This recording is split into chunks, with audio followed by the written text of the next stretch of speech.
Breaking చూస్తున్నాం. అల్పపీడన ధోని ప్రభావంతో కామారెడ్డి జిల్లా వ్యాప్తంగా గత 3 రోజుల నుంచి భారీ వర్షాలు కురుస్తున్నాయి. దీంతో వాగులు వంకలు పొంగిపొర్లుతున్నాయి. జిల్లా వ్యాప్తంగా అన్ని వాగులు ఉధృతంగా ప్రవహిస్తున్నాయి. దీంతో చెరువులన్నీ నిండు కొండలా మారాయి.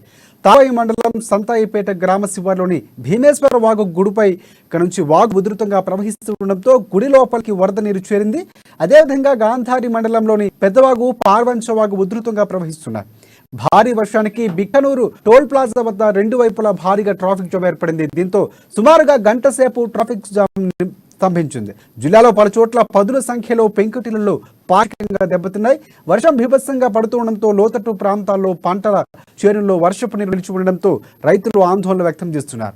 భారీ వర్షాలకు 25 గ్రామాల్లో 1409 ఎకరాల్లో పంట నష్టం జరిగిందని తెలుస్తూ ఉంది. ఇక జిల్లాలో 791 ఎకరాల్లో వరి, 145 ఎకరాల్లో మొక్కజొన్న, 248 ఎకరాల్లో సోయా, 225 ఎకరాల్లో పత్తి పంటకు నష్టం జరిగింది. ఇక జిల్లా అధికారులు అత్యవసరమైతే తప్ప ప్రజలు బయటకు రాకూడదు సూచిస్తున్నారు. అదేవిధంగా గ్రామాల్లో ప్రజాప్రతినిధులు, అధికారులు దండోరా వేయించి హెచ్చరిస్తున్నారు.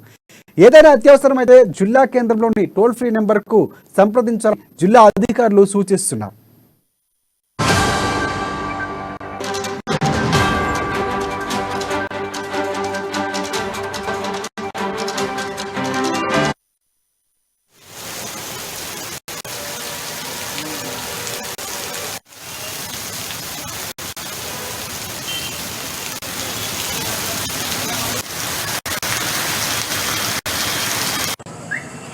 ఇప్పుడు